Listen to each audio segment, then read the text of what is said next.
just those stories, how the whale cut his throat. In the sea, once upon a time, oh my best beloved, there was a whale, and he ate fishes.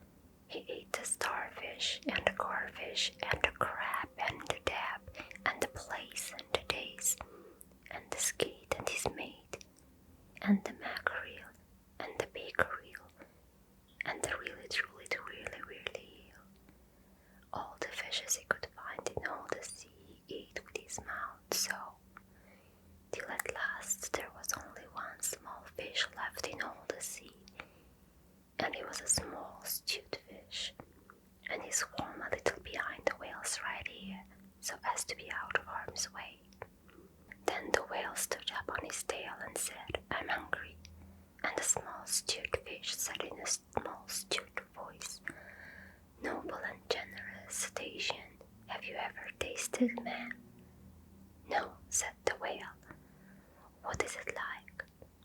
"Nice," said the small stewed fish. "Nice, but ugly." "Then fetch me some," said the whale, and he made the sea float up with his tail. "One at a time is enough," said the stewed fish.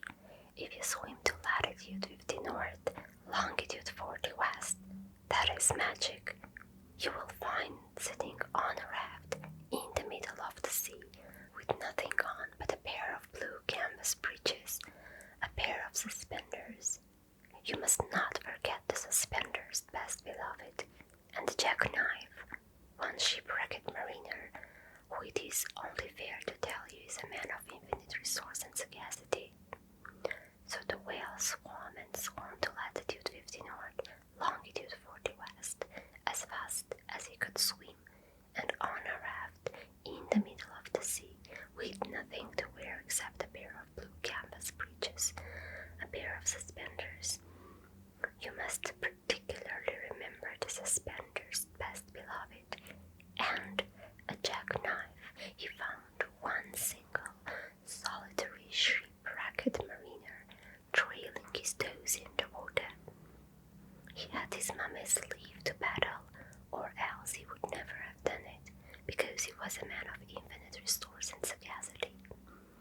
Then the whale opened his mouth back and back and back, till it nearly touched his tail, and he swallowed the shipwrecked mariner, and the raft he was sitting on, and his blue canvas breeches, and the suspenders, which you must not forget, and the jackknife.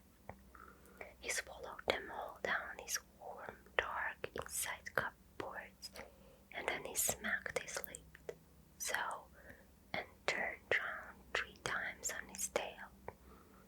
But as soon as the mariner, who was a man of infinite resource and sagacity, found himself truly inside the whale's warm, dark, inside cupboards, he stamped and he jumped and he thumped and he bumped and he pranced and he danced and he banged and he clanked and he hit and he beat and he leaped and he creeped and he prowled and he howled and he hoped and he dropped and he cried and he sighed and he growled and he bowled and he stabbed and he leaped and he danced hornpipes where he shouldn't, and the whale felt most unhappy indeed.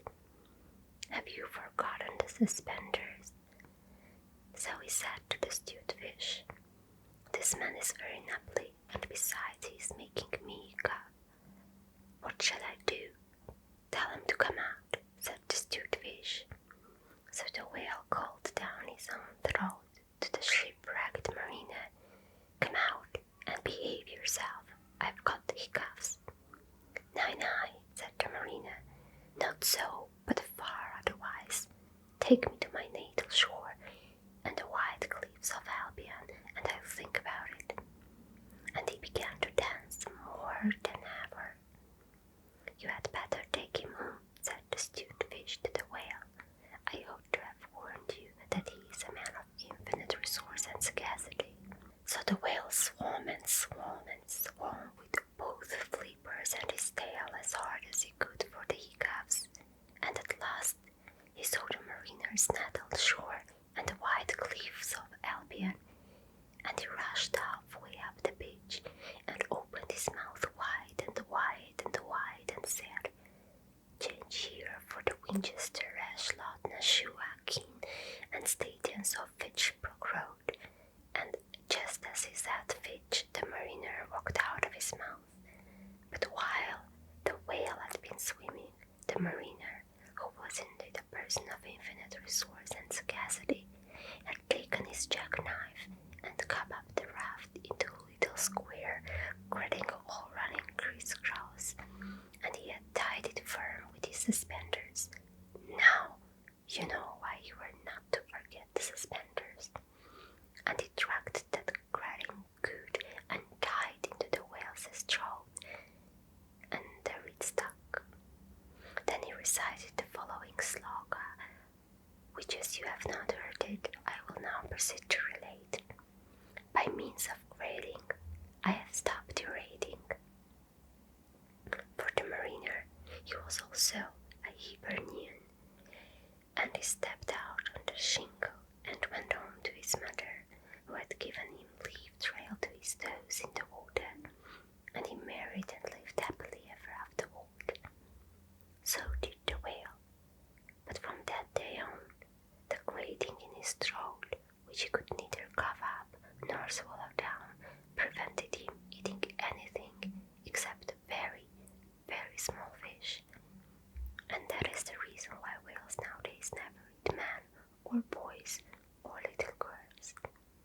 The small stewed fish went and hid himself in the mud under the door sills of Agatha. He was afraid that the whale might be angry with him. The sailor took the jackknife home. He was wearing the blue canvas breeches when he walked out on the shingle. The suspenders were left behind, you see, to tie the grating with, and that is the end of that tale. When the cabin board holes are dark and green because of the seas outside, when the ship goes whoop with a wiggle between, and the steward falls into the soup tureen, and the trunks begin to slide, when Nursey lies on the floor in a heap, and Mummy tells you to let her sleep,